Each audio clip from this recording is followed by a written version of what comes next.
Bye. Hi, everybody. Welcome to Knock Knock Eye with me, your host, Dr. Glaucomflecken. This is your one-stop shop for all things eyeball related.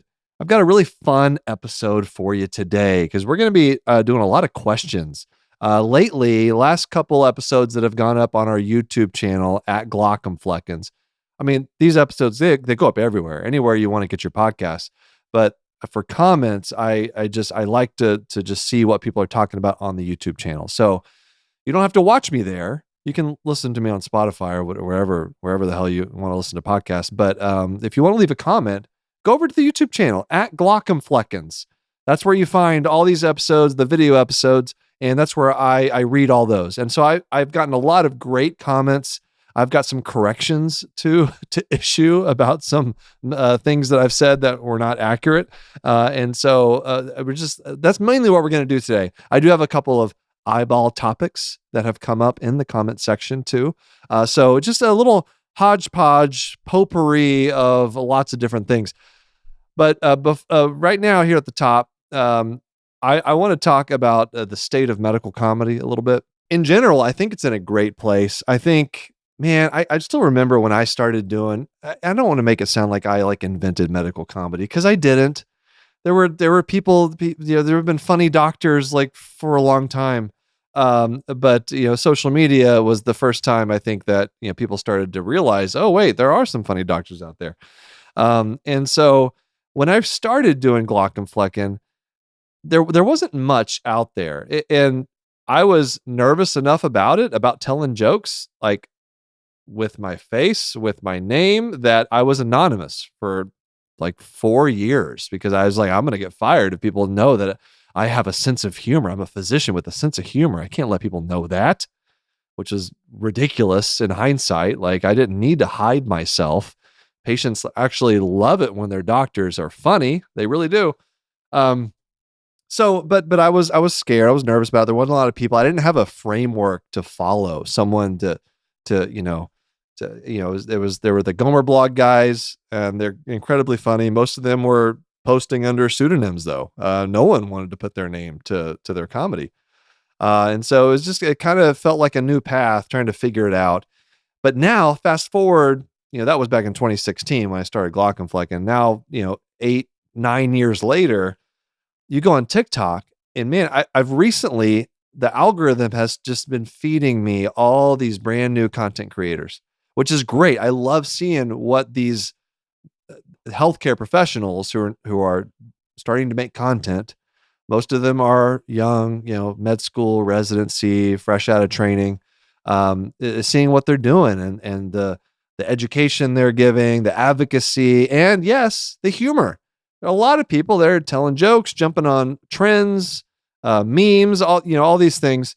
And in general, I love it. But there's one little thing, just a tiny thing that I've learned over the years not to do, that I feel like people just need a bit of a reminder. And I don't want to go into these people's comment section and be like, hey, you shouldn't be doing this, because I feel like coming from me, that might burst the bubble a little bit. I don't want to discourage people from creating content as a healthcare professional, because in the end, I think it's actually a good thing that we have people, especially those of us who are actually giving accurate medical tips and education and talking about diseases in a way that's evidence-based and treatments and all these things. So we need more of that. So I don't want to discourage anybody, but the thing that's a little bit concerning to me about some people and what they're posting is when you make fun of patients. Now, this is an area, maybe it's just me, but I have everything I tell people not to do on social media whenever I give keynotes or whatever it is. It's because I've made the mistakes. I've been doing this for a while on social media. And so I know what's not a good thing to do as far as your reputation is concerned.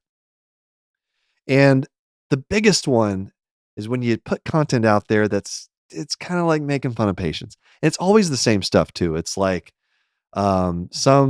jumping on some trend where you're talking about the patients, they come in, they have a viral illness, but they're demanding antibiotics, and you're trying to manage that. There's like, people who have 1,000 allergies, making fun of that. There's people that, just are, have, anyway, there's a lot of things that frustrate medical professionals that patients do. But it does take it to a different level when you go on social media and just blast that out to everyone.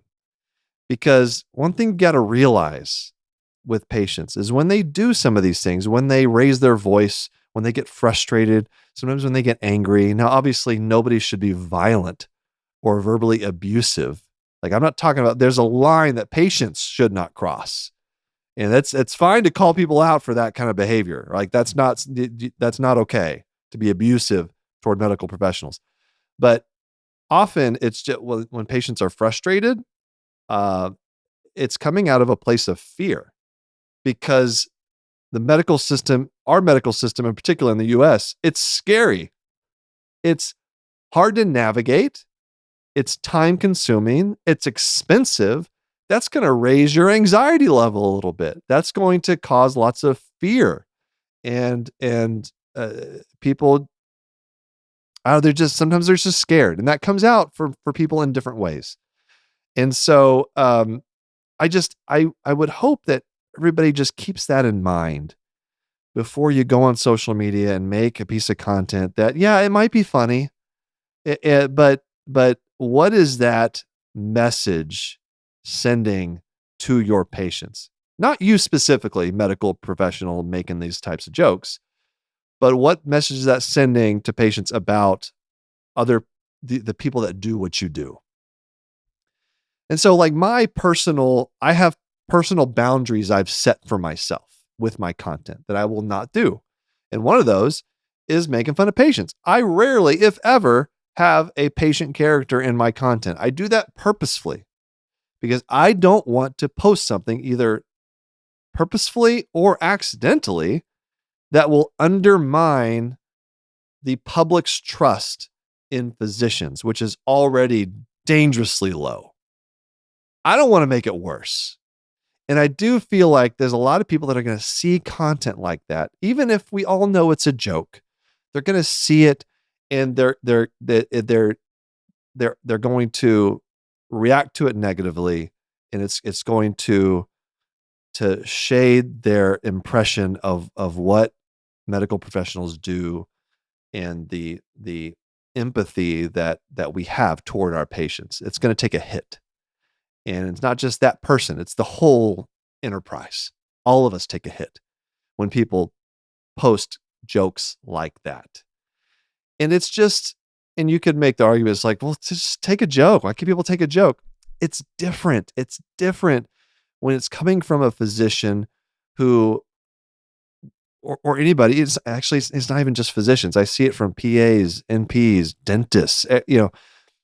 When healthcare professionals are, people put their trust in us to a unique degree. And I'm saying us generally, because no one's putting their life in my hands as an ophthalmologist, but you get the point. People are trusting us to a level that doesn't exist in most other places in society. That we have a very unique place in society as people that receive that trust from the public. And so that requires us to maintain a level of professionalism that other people don't have to worry about.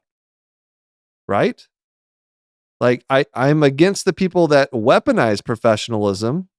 That's why we had people like me who were anonymous on social media, because I was afraid that my actions would be viewed as unprofessional, even though they weren't. I'm not talking about that.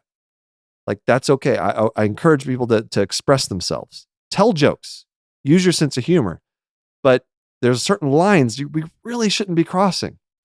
And the big one is when that humor tips over into patient care. How we react to what patients are saying. I don't know. I'm not a fan. I'm just not a fan. And I would encourage people just stay away from that. There's so many things to make fun of in the healthcare system. Each other. Make fun. That's why all the videos I do is like specialty to specialty arguments. Yeah, I make fun of other physicians. All right. I stay away from patients. Like you don't need to. You know, if you want to vent your frustration about something a patient said or did, do it privately. Do it privately. Because we all have those frustrations. Patients have frustrations about us on some of the things we do. All right. It goes both ways, but some of it just doesn't need to be out to the public. All right. Just keep it to yourself. Keep it to people in a private setting if you need to blow off some steam. But man, I just, when I see it, I just cringe a little bit. I don't like it. And I wish it would, wish people would realize. And this is something that I know I've talked about this before, but it needs to keep being said because there's new people every year coming into this profession. And now being a content creator is being accepted as like, this is just what you do. This is you're a medical professional. You have this expertise. You're learning all these amazing things. You're doing all these incredible things that most people don't get to experience. So let's talk about it on social media. I love it. It's great, but just there's that level of professionalism you got to maintain. All right. It's not even a high level, right? Just like, you just can't go below that. Anyway, that's my little soapbox diatribe, whatever you want to call it, about medical comedy. Because we need a lot of. I love the jokes. I love the jokes. Just be careful. All right, let's take a break. Hey, Kristen. Yeah. There's this podcast that's every clinician should listen to. Ooh, what is it? It's called the Sepsis Spectrum. It's all about sepsis, which is a really important topic. It sounds like a big deal. It is. And it's not just like fluff and, your typical CE. It's like gripping narratives. Ooh, I love a gripping narrative. Fascinating to listen to. And so you're having fun listening to it and learning. Gripping narrative and CE. Yeah. You don't hear those two things often The Sepsis together. Spectrum by Sepsis Alliance and critical care educator Nicole Kupchik. You can listen to the Sepsis Spectrum wherever you get your podcast or watch it on Sepsis Alliance's YouTube channel. To learn about how you can earn free nursing CE credits just by listening, visit sepsispodcast.org. All right, let's jump into some Q&A here. With some eyeball topics thrown in. We'll start with I love the random comments that come in on YouTube. It's fantastic. And this is coming from the episode that was posted where the problem with alternative medicine, where I railed against homeopathy, whatever you want to call it, and the terrible products that come in and how it's portrayed on social media and all this stuff. And you guys really came out with the comments on this episode, but here's a random one. So at Mary Beach said, I like cutting onions, but why does it do that? Why does it make you cry? It also seems to clear my sinuses. This is a great question, a great eyeball topic. And so the thing with onions is it actually contains these sulfur compounds that whenever they get released into the air, it comes into contact with the surface of the eye, and it's a noxious stimuli. And when you have noxious stimuli, whatever it is, it could be like pollen in your eye, it could be a foreign body, it could be you're mowing your yard, you get grass in your eye, you get a dog hair. I've seen almost every object in somebody's eye at one point or another. It's going to cause tearing, and you get that reflex tearing, which is constant tearing, and it's going to make your nose run. People think it's clearing your sinuses, and maybe it is, but your nose runs because that's where your tears drain. They drain into your nose. So that's why when you cry, your nose runs. That's all that is. And so, yeah, but it's the sulfur compounds that your eyes are reacting to, that gas that contains those sulfur compounds. And you can rinse your eyes out, but really you just got to clear the air, right? But there's also something called onion glasses. Do you guys know about this? And if you're asking, like, what on earth are onion glasses? Well, you better believe I have myself a pair of onion glasses right here. You would think that there's a thing called onion glasses that I, as perhaps one of the most famous ophthalmologists on social media, don't have them. Like, look at these. So you got to look on YouTube, you guys. Just look at me wearing these things. They are the most hideous, awful looking glasses, but they're just, and this is not an ad for onion glasses. If anything, it's just an ad for people protecting their eyes from sulfur compounds contained in onions. And I'm willing to look whatever I need to look, whether it's silly, stupid, I don't care how you describe it. These will protect me from onion cutting. All right. So I'm all for, I love the innovation of protecting your eyes from onions using onion glasses. So go check out, you can get yourself a pair of onion glasses. And if there are any people that sell onion glasses that want to sponsor this podcast, please be in touch. I am not paid by the onion glass lobby, but I'm willing to because I like what you're doing. I love it. All right. So that's onion glasses. They don't even call them glasses. They're goggles. But I mean, I don't see why you can't put a prescription in these things though. So you can see clearly while you cut them. That'll protect your fingertips and protect you from the noxious chemicals. Okay, let's keep going. Somebody asked about, and I don't have the comment in front of me, but somebody asked about Stickler syndrome. Not sticklers, Stickler syndrome. So this is something I haven't talked about. Stickler syndrome is fascinating. I first came across this in residency. There was a couple of families at Iowa that, like, everybody had Stickler syndrome. And this is a genetic disorder that affects connective tissue. So it leads to a lot of different problems that impact the eyes, ears, bones, joints, and the eyes, what I'm going to be focusing on. But people are more prone to, because it's a collagen disorder. And you have collagen everywhere in your body. So you get a mutation in these genes that make collagen. I'm not remembering if it's I think it's collagen type 2, I want to say. Type 1 or type 2. I don't quote me on that, all right? But maybe somebody else knows. But the point is, though, you have these types of collagen throughout the body, all right? Now with the eyes, the most common symptom that we see is people have severe nearsightedness, because the eye just if you have weak collagen, what happens is the normal pressure that you have in your eye, it'll cause the eye itself to enlarge. That pressure kind of stretches out that weak collagen in your body, causing you to have a larger than average eye. And when I say larger than average, I'm talking large. Like some of these Stickler patients, their eyes they're 27, 28, 29, 30 millimeters. A normal size eye is about 23 to 24 millimeters. And that increase in size will give you severe myopia. Once you get to an eye that's like 30 millimeters long, you're talking about like a -12 or higher prescription. So it's a big deal. These patients also have some midfacial deformities, like underdeveloped midface, sometimes cleft palate. And in addition to the myopia, because, and we've talked about this before, with severe myopia, what that does is it stretches out your retina, because the bigger your eye is, the more surface area you have in the back of the eye that the retina has to cover. And so you're stretching out that retina.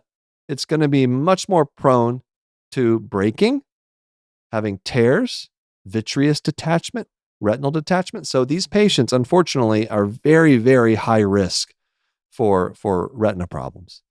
And so some of them have had multiple surgeries. Sometimes they just go blind because they just can't keep that retina attached. So that's probably the biggest problem. They can get early cataract formation as well. And it's genetic, so it runs in families. But these collagen disorders can be really, really tough. And I've been thinking about like diseases like this and why I want to talk about this disease, because there was a recent news article where they did the first like gene editing, in vivo gene editing. I can't remember which country this was in. I think it might have been China, but they did the first patient it was a baby, had gene editing to remove like a mutation that results in like 50% fatality. And so far that the baby like shows no signs of the disease. And so this has sparked a lot of uh, a lot of conversation.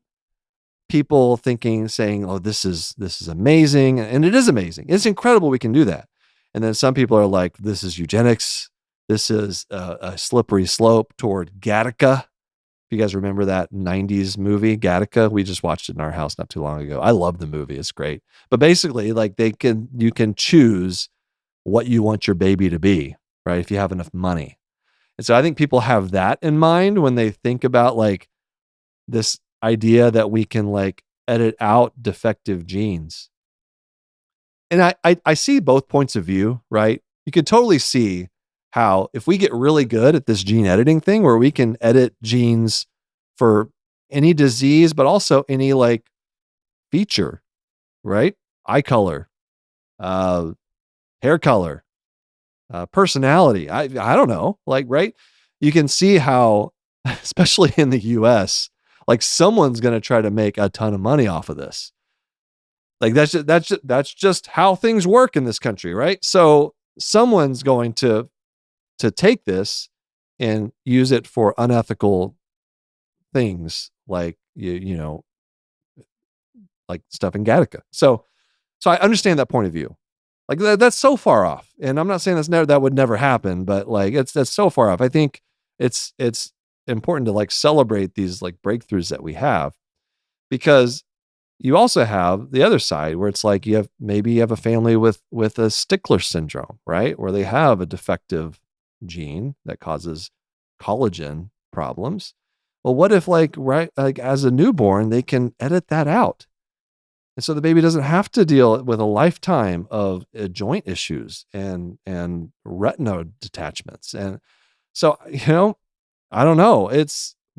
These are questions and ethical questions that we're going to have to ask ourselves as this type of technology becomes more possible.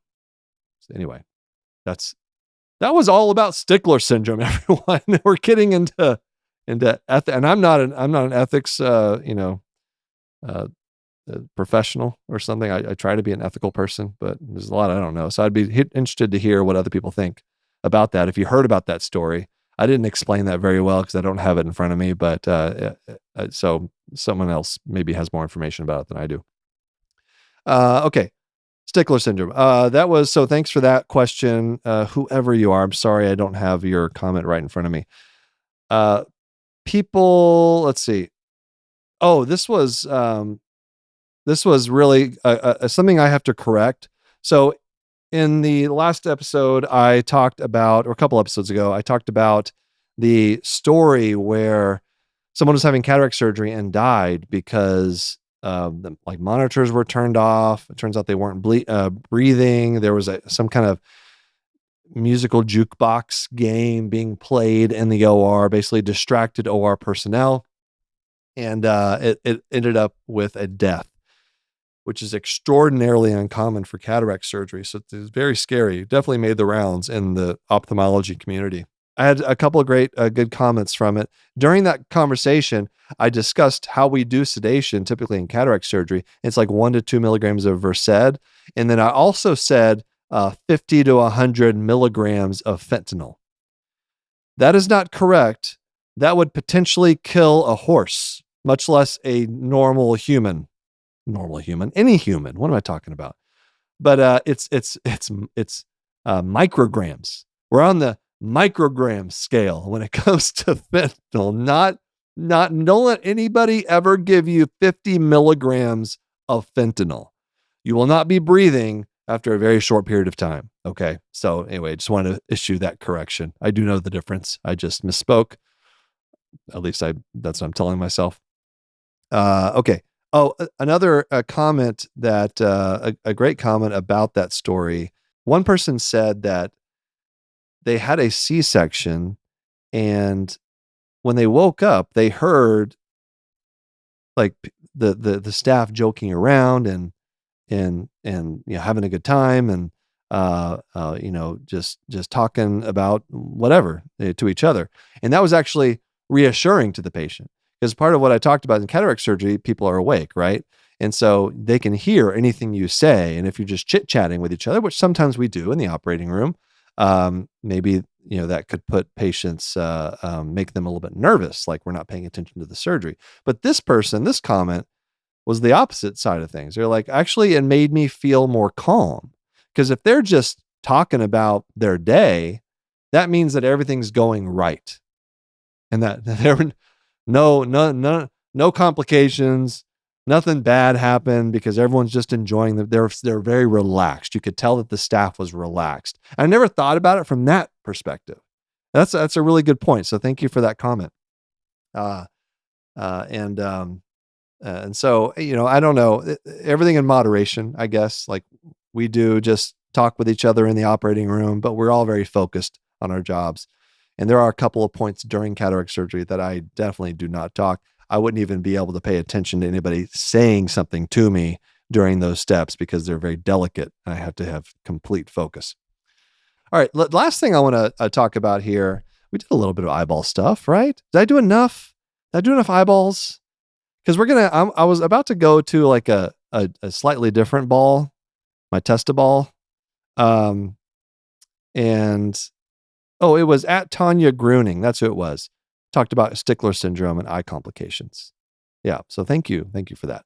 Okay. So in that episode, I talked a lot about how I feel when I haven't had testosterone. And a lot of people related to this. Not specifically, I mean, some people with the testosterone or they're on testosterone, but just with hormones in general. Like, hormones are crazy. They make you feel like insane, like either they're really good or really bad. You want to be right there in the middle. And that's what I talked about in the episode, was just like the roller coaster that testosterone has left me with. And that I had years where I thought I was just lethargic and sleepy because I was going through medical training, residency. But turns out, I think I was just low on testosterone for a long time. And so I got some great comments, people talking about their own experiences, going through hormone replacement. And I had somebody who was curious about why it's a urologist that I see that handles my testosterone replacement and not an endocrinologist. Like, this is a great comment, and one that I was actually totally unaware that I should be going to a urologist for this. And let me tell you why. So the first testosterone replacement I was on was after my second orchiectomy. So I had my second testicle removed, and so I was left with, if you're keeping count, 0 testicles. I had 0 testicles, 0 endogenous testosterone production. So I definitely needed some replacement. Started on gels. I hate the gels. They're greasy. They're awful. They're just, no one can touch you for a while afterwards. I don't know. It gets all over the place. I hated it. So I was on that for maybe a few months. And I was like fed up with it. Can't do it. And it's hard to get your levels right. There are lots of fluctuation with your levels. You got to do it every day. It's really annoying. Then I went to injections. And it was about this time that I did see an endocrinologist. And so the endocrinologist started me on cypionate, which is a once weekly injection.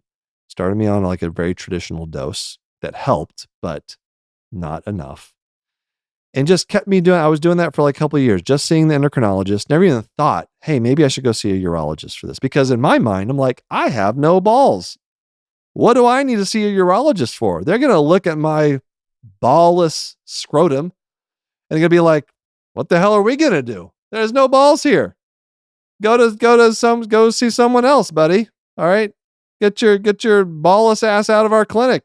All right, go. Asses don't have balls, but you get what I'm saying.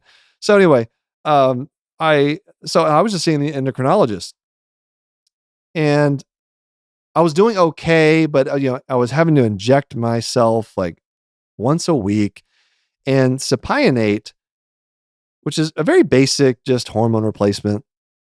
It's just a liquid. You do like a half a milligram, at a time, or up to 1 milligram, and not milligram, half a mil to a full mil. The dosage is not important. All right. So, but anyway, I was injecting myself like once a week, and I was having just wild swings. It was like I was feeling good like for like a day or two after my injection, and then toward the end of the week, I was getting so low, getting really fatigued and irritable, and then I give myself an injection. I didn't like the roller coaster aspect to it. And it wasn't until I went to a urology conference as Glaucomflecken to speak, do a keynote, that I realized better forms were possible. Better things were possible. Let's take a break and then I'll elaborate on that. Hey, Kristen, I know I like to talk to you about the little Demodex mites, little tiny guys. Thought we could give that a break and just talk about the eyelid disease that they cause when there's an overgrowth of Demodex. I like that idea. No mite talk. So Demodex blepharitis, it gets misdiagnosed because a lot of the symptoms overlap with other eye conditions. Okay, so what are the top symptoms that people should be looking out for? Itching, swelling, irritation of the eyelid margin, redness. Yeah, that kind of sounds like it could be allergies or something else. Exactly. It could be several different things. But the key is if your doctor spots little crusties, they're called collarettes, but they like little crusties. Yeah, exactly. Then that's Demodex blepharitis. You just know it. I like that there is a clear sign to know. Yep. And once you're diagnosed, there's a prescription eye drop treatment available for Demodex blepharitis. Whew.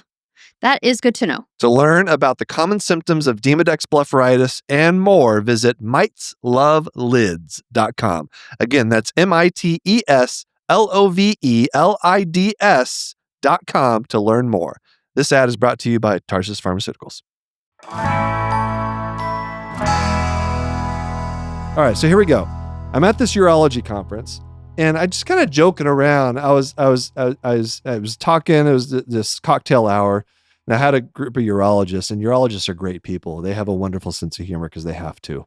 And I was sitting there talking to them. I was like, yeah, I'm on these weekly injections. And I made some kind of joke about it. And then they looked at me very concerned. And they're like, why? Why is that? That's what you're on? That's all you have? And I was bewildered. I was like, well, I mean, I'm seeing an endocrinologist. Like that. This is what they have me on. Are there other options? I just didn't even look into it myself. And they told me, it's like, oh, it's like a magical world of testosterone replacement out there. And you're on you could be on like a Rolls Royce of testosterone replacement. Instead, you're driving a Toyota Previa minivan from the 1990s. And I'm like, oh my God, what's going on? So they told me all about these different options, different formulas of testosterone, and they taught me about Testapel, which is this new thing. It's just a series of pellets that you get in the clinic that go into your butt. And I would not have known this was even possible unless I talked to a group of urologists. And so what I realized is like, yeah, endocrinologists, they're great at what they do, but they also, their attention is spread out to all the different hormones, right? Like they're doing cortisol, they're doing testosterone, estrogen, progesterone, they're doing, so I'm struggling to even think. ADH. What are the other hormones? You can tell I'm just like blanking on hormones. Anyway, there's like 20 hormones, and endocrinologists kind of deal with all of them. Versus a urologist, and most of their patients do still have testicles, but they're really only focused on a couple hormones. And so they're going to know a lot about those hormones and how to replace it. So it actually, when you think about what the specialties do, it actually makes sense. Thyroid, that's another hormone I couldn't come up with. I should, right? I'm an ophthalmologist. Um, so it makes sense for urologists to know so much more about testosterone than any other healthcare professional out there. And that has borne out to be true, because the first appointment I got with my urologist, they just talked me through all these different options. And ever since I finally got, and that's a whole other episode, is like how I got insurance to cover Testapel, because it was a struggle. I can't tell you how many times we had to tell them, no, I don't have testicles. Like, can I send you a picture? I can show you the incisions I have from both orchiectomies. Like, I do not make my own testosterone. It's honestly, I was so close to just taking some very explicit photos of myself to send to the insurance company. But they're the ones, they got me on this, finally got it approved, and I've never felt better. So that, yeah, I understand it's so hard to figure out like what doctor does what thing. It was hard for me to figure that out, and I'm like in it, right? I'm a physician. I should know, but I didn't. And it took me years to figure out I should be seeing a urologist. So I don't know if that's going to be an option for you. You know, I've heard a lot from the trans community as well. People who are on testosterone replacement as a gender affirming care. And so I understand some people who have commented they're frustrated by, how difficult it is to get testosterone. And I think it probably depends on what state you're in. And so, I can totally sympathize with you, because it is a pain in the ass to try to, literally and figuratively, a pain in the ass to get testosterone. And so, I'll keep talking about it. I can go over all the health insurance issues. Like, that might be a little special episode where I go through all the insurance things that I've encountered on the patient side as opposed to the physician side, and how difficult that was. But anyway, it's been a long road, trial and error, trying different things. Eventually I found something that does work. And that's it. That's all I got for Knock Knock I almost said Knock Knock Hi. Knock Knock I. So leave a comment. Let me know what you think of the episode. Do you have any questions about eyeball stuff? Sorry we didn't do more eyeball stuff. We'll get back to we could do anything you want. I need to do some deep dives into different parts of the eye that we haven't done yet. We haven't talked much about the uvea or the sclera or the optic nerve. A deep dive into the optic nerve might be quite fascinating for somebody out there. So let me know. Go to the YouTube channel at Glaucomfleckens. Leave a comment. Thank you for listening. I'm your host, Will Flannery, also known as Dr. Glaucomflecken. Thanks to my executive producers, Aaron Corney, Rob Goldman, and Shanti Brick. Editor, engineer, Jason Pertizzo. Our music is by Omer Binsby. Knock Knock I and Knock Knock Hi is a human content production. Thanks, everyone.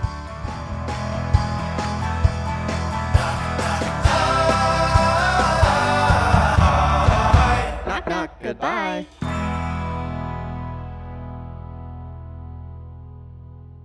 Thanks for watching the episode. You can find more on that playlist over there. If you prefer to listen, or you just had your eyes dilated, you can binge full episodes wherever you get your podcasts. Or join the party over on Patreon, where you get early access episodes, hang out with us, get lots of exclusive bonus content. Hope you subscribe, leave a comment below. Let us know what you think.